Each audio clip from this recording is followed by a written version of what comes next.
no matter Yeah. what you do, which was really, really impressive, especially in that Gob Giant meta that we were in. And then, unfortunately, Pedro fell to Mugi in the upper bracket grand finals reset. So that is how Pedro got to where he is. Him and Mohamed Light, unfortunately, in that year, did not run into each other. So this is a fun matchup for us.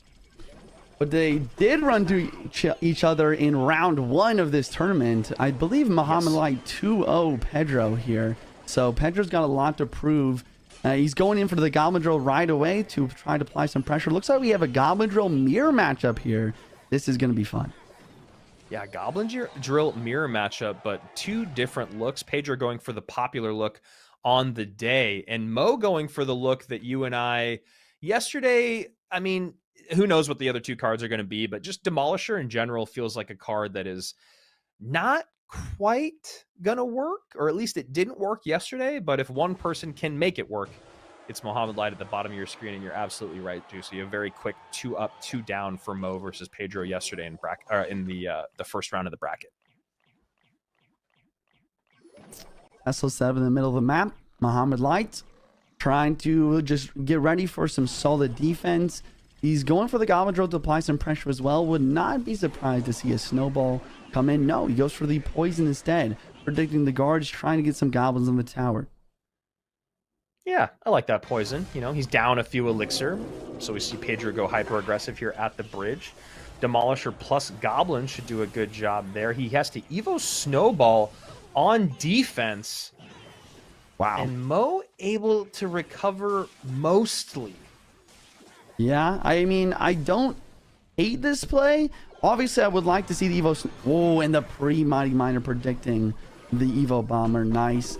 And he's got a double Goblin Demolisher here. Maybe he can actually make a counter push off this.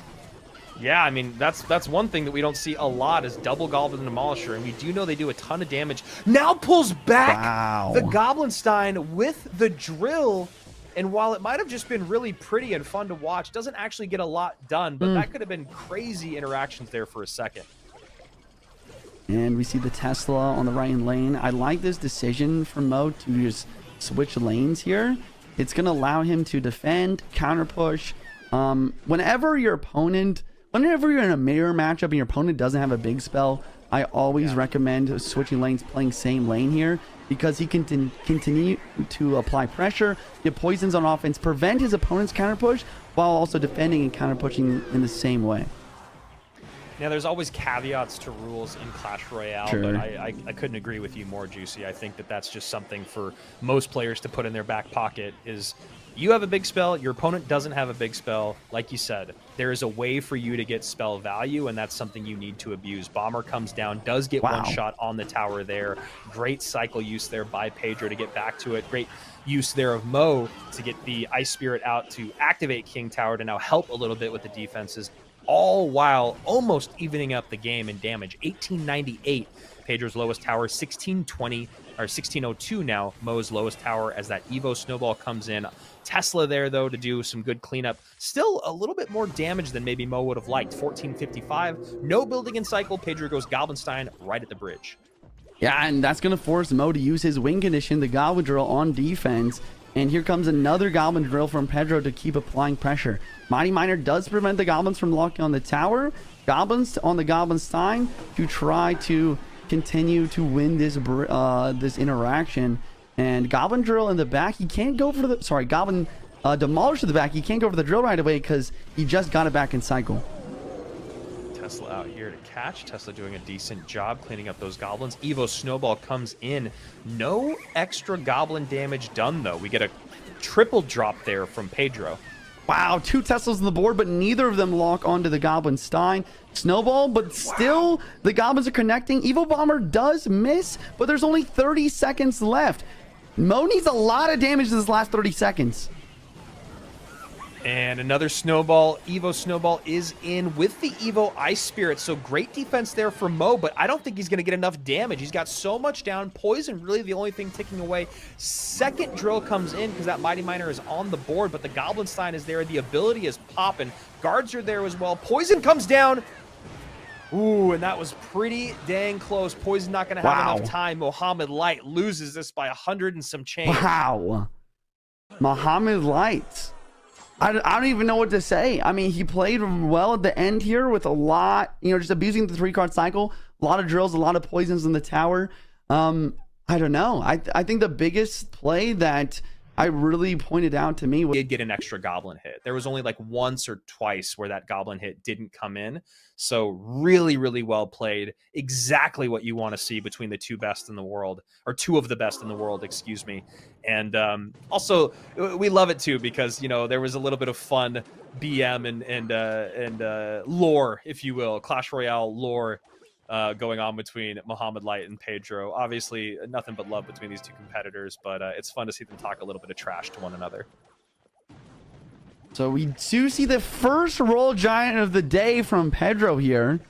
Wow, finally. We'll see if he's going to be able to make a win happen here, get the 2-0 sweep versus the world champ. Mo, on the other hand, with a pretty solid minor Fireball, maybe minor Rocky, does not have poison as an available option for spell. Yeah, and it's still like it's not quite as surprising as it used to be because Royal Giant Evo's been in the game for so long, but it is still just like, man, look at the first 3 cards played. What an aggressive way to start the game for a Royal Giant player, when in the past you would have seen Skeletons come out, then the E-Spirit, then you maybe try the Monk. So just a different game that we're in nowadays, and Pedro did get a little bit of damage from it. 27-45, Mohamed Light's lowest tower against 29-22 with 1:30 remaining in regulation. I do like this matchup for Mo. I guess it does kind of depend on what his big spell is, but if you look at Mo's lightning. Yeah, I was thinking that. I was like, what are the chances we see a lightning here? Lightning would be solid. It's very strong versus the Evo Hunter. But if you look at Mo's deck, like there's not much that can actually get deflected by the Monk. The Evo Bats do a great job in this matchup. The guards, the Boss Bandit are strong. And it looks like he does have the Fireball, able to hit the tower, and the Hunter there. Really well played. So version of this deck was pretty popular. I believe it did have Lightning in it, the one that was run regularly on the leaderboard, but makes sense if Mo's thinking about getting to game number 3, which he is, because he wants to win this game number 2, might want to pull out Lightning in game 3. Yeah, on the other hand, Pedro probably has a Lightning as well, so that's definitely something that Mo's going to have to watch out for when it comes to his building placements. Nope, it is a Fireball. It's going to drop down, take this cannon, and allow the RG to get one shot here. Really good value from the Evo RG there. Yeah, and you see Mo doing, I mean, we've watched so many of his matches now that his body language and his general expressions speak volumes at this point. I feel like we're like those lip readers you see on like TikToks and stuff. And you could tell that he's definitely feeling a little frustrated right now with the way that his defenses are kind of unfolding. He's getting that Mohamed Light grimace that you see when things just aren't quite going his way. He's taking more damage than he wants, especially with a deck like this where your win condition is the Miner and kind of the Boss Bandit, but against someone like Pedro, that Boss Bandit feels like a lot less of a win condition than it would normally.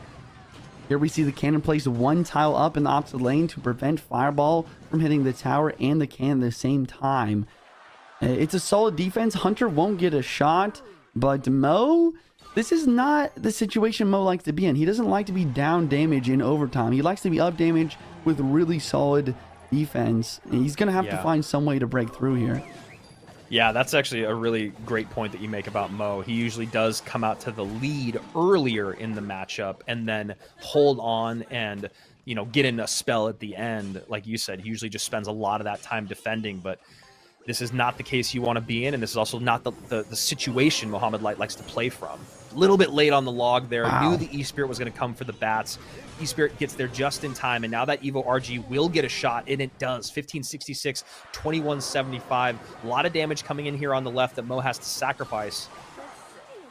And the Hunter's going to get another hit too. Now the left side is the most HP done. He's going to go for the Boss Man ability right away, but the Fisherman's ready for the Miner. Fireball onto the Fisherman to try to break through, but it's just not enough. And here comes a Royal Giant from Pedro immediately.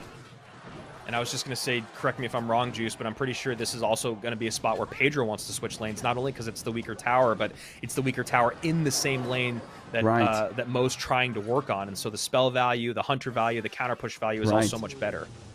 Fireball inbound, 16 seconds left in the clock. Evil Hunter's in cycle blocking the lane. The Monk is getting more chip damage, as well as with 3-card cycles, Pedro's going to cycle back to his Fireball quicker. He also catches the Miner of the Skeletons. Fireball from Mo, Fireball from Pedro, and Pedro taking down the world champion, making it through to the lower bracket finals. And you can see both of the expressions on their face of exactly how they feel right now. Pedro looking like he just won the CRL warm-up, which honestly beating Mo in this situation in the lower bracket has got to feel pretty similar to what it feels like to win the CRL warm-up. And then on the other side of it, Mohamed Light from